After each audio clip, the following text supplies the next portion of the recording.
Assalamualaikum warahmatullahi wabarakatuh. Perkenalkan, nama saya Cibaradea, NIM 4220-2020. Di sini saya akan menjelaskan tentang definisi populasi dan sampel serta sebutkan jenis-jenis metode penarikan contoh. Pengertian populasi menurut para ahli. Saat mendengar istilah populasi maupun sampel, dijamin hal pertanyaan yang akan ditanyakan adalah mengenai pengertiannya. Secara sederhana, pengertian dari populasi dan sampel menjadi dua hal yang saling berhubungan satu sama lain. Hubungan keduanya kemudian sering membuat orang salah mengartikan keduanya.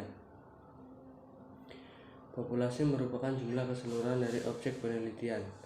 Bisa juga didefinisikan sebagai jumlah keseluruhan dari satuan-satuan atau individu-individu yang karakteristiknya hendak diteliti. Satuan di dalam istilah ini mengacu kepada unit analisis. Bisa dalam bentuk orang-orang, benda-benda, lembaga-lembaga, institusi-institusi, dan lain sebagainya. Supaya lebih mudah dalam memahami definisi dari populasi dalam kegiatan penelitian, berikut adalah sejumlah pandangan para ahli. Pertama, menurut Netra, pendapat yang pertama datang dari Netra yang menjelaskan bahwa populasi adalah keseluruhan individu yang bersifat general atau umum yang mempunyai karakteristik yang cenderung sama, sehingga saat menjumpai individu yang sifat umum atau satu sama lain, maka bisa dijadikan populasi dalam sebuah penelitian. Yang kedua, Sugiono. Pendapat kedua disampaikan oleh Sugiono. Dijelaskan bahwa populasi adalah wilayah generalisasi yang terdiri atas objek atau subjek yang memiliki kuantitas dan karakteristik tertentu yang ditetapkan oleh peneliti untuk dipelajari dan kemudian ditarik kesimpulannya.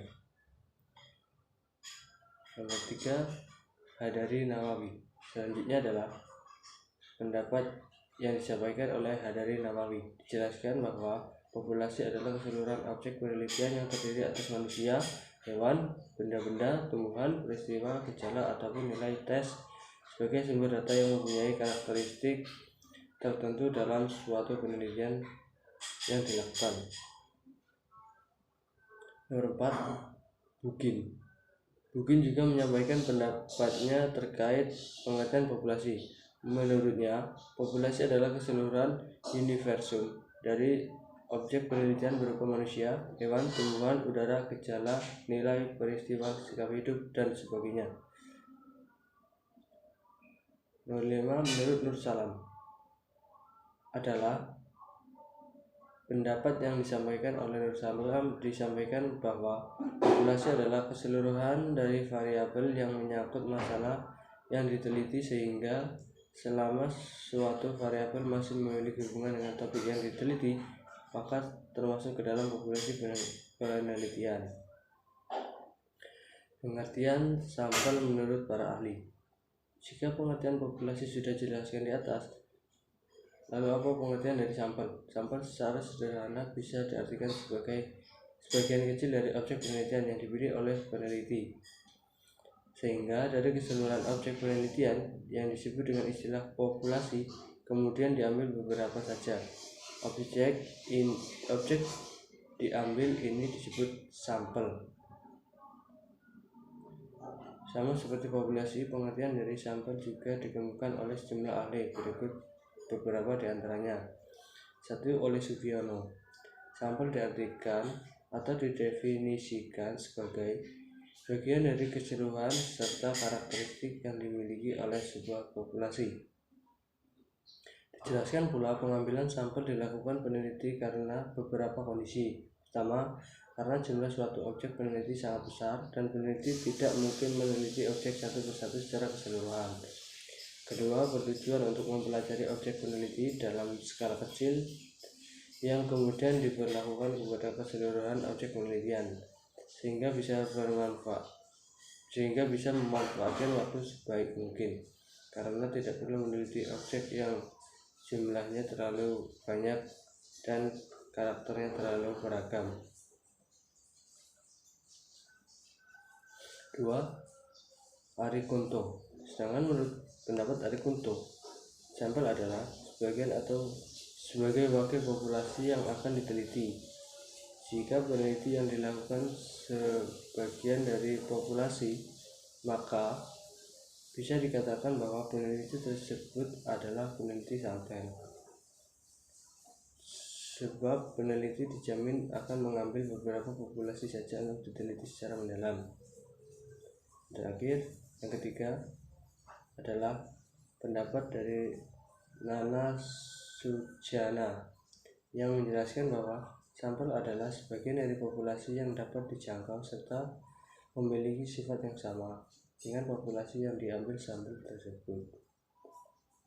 Sehingga peneliti dalam mengambil sampel mengutamakan bagian dari populasi yang masih bisa dijangkau atau sangat mungkin lebih mudah untuk dijangkau. Misalnya saja, kalau melakukan wawancara terhadap populasi, maka peneliti bisa memilih objek yang bisa diwawancara karena tidak terlalu sibuk dengan aktivitas lain. Perbedaan antara populasi dan sampel. Selain membahas tentang pengertian masing-masing, saat mempelajari populasi dan sampel perlu juga mengetahui perbedaan antara keduanya.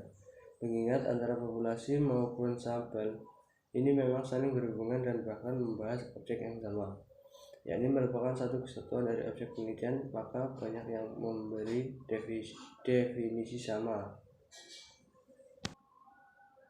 Padahal keduanya berbeda dan bisa dilihat dari definisi yang sudah dijelaskan sebelumnya. Jadi, populasi adalah keseluruhan dari objek penelitian, sedangkan sampel adalah sebagian kecil atau separuh dari objek penelitian tersebut. Secara jumlah, maka tidak bisa dipastikan jumlah populasi atau lebih banyak dibandingkan dengan sampel. Pentingnya menggunakan sampel. Kegiatan penelitian pada dasarnya tidak selalu membutuhkan sampel, sebab penelitian bisa melakukan survei dan mendapat data dari keseluruhan objek penelitian atau populasi. Hanya saja ada beberapa kondisi yang membuat penelitian atau mengambil sampel dari keseluruhan populasi tadi. Kondisi tersebut antara lain: 1.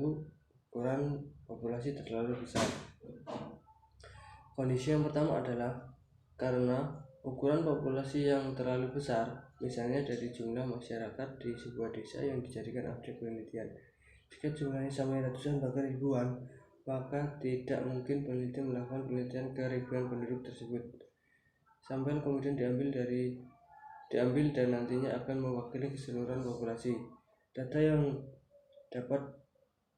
didapatkan tetap akurat karena memang penentuan objek penelitian sejak awal disesuaikan dengan kebutuhan peneliti, sehingga data tidak harus didapatkan dari keseluruhan populasi. Contoh populasi dan sampel. Contoh 1. Penelitian dilakukan terhadap siswa SD kelas 3 di Kabupaten Pati. Jumlah sekolah dasar di Kabupaten Pati ada 10 lokasi yang berjauhan antara satu SD dengan SD yang lain. Membuat peneliti hanya meneliti sampel yang diambil dari 3 SD di Kabupaten Pati tersebut. Contoh 2. Penelitian tentang kualitas beras di Desa Paringapus, Yogyakarta. Jumlah beras di satu desa ini tentu sangat banyak, bisa dari jumlah dalam bentuk kilogram sampai dari segi jenis beras yang tersedia. Saking banyaknya jenis beras yang akan diteliti, maka peneliti mengambil sampel dari beberapa jenis beras yang paling mudah dipatahkan. Hasil penelitian terhadap sampel beras ini kemudian dianggap mewakili hasil penelitian semua beras di Desa Pringapus. Contoh ketiga, penelitian dilakukan di PGRI Semarang. Untuk mengetahui jumlah mahasiswa yang masuk ke jurusan PGSD, diketahui jumlah mahasiswa di PGSD ini sangat banyak, sampai ribuan. Maka peneliti kemudian mengambil sampel beberapa mahasiswa saja, katakanlah hanya melakukan penelitian terhadap 25 atau 50 siswa PGSD. Contoh 4. Penelitian dilakukan untuk mengetahui jumlah kambing dan sapi kurban di kota Semarang. Jumlahnya tentu sangat banyak, apalagi di kota Semarang sendiri ada beberapa peternak kambing maupun sapi. Meneliti semuanya tentu akan sulit, dan sekalipun bisa, akan memakan waktu yang lama dan biaya tidak sedikit. Maka diambil sampel, misalnya hanya meneliti jumlah kambing di 5 kecamatan di kota Semarang. Dari 5 kecamatan ini kemudian akan didapatkan total jumlah kambing dan kemudian dibuat rata-rata akan dikalikan dengan jumlah kecamatan di kota Semarang. Contoh kelima, peneliti melakukan peneliti dengan objek siswa SMP di jalur SMP swasta di Kota Malang. Jumlah SMP swasta ini katakanlah ada 25 sekolah dengan jumlah siswa mencapai puluhan ribu. Maka peneliti akan mengambil sampel hanya 5 sekolah dan bisa juga dari 5 sekolah tersebut hanya meneliti kelas 7 saja. Demikian yang dapat saya sampaikan. Saya ucapkan terima kasih. Wassalamualaikum warahmatullahi wabarakatuh.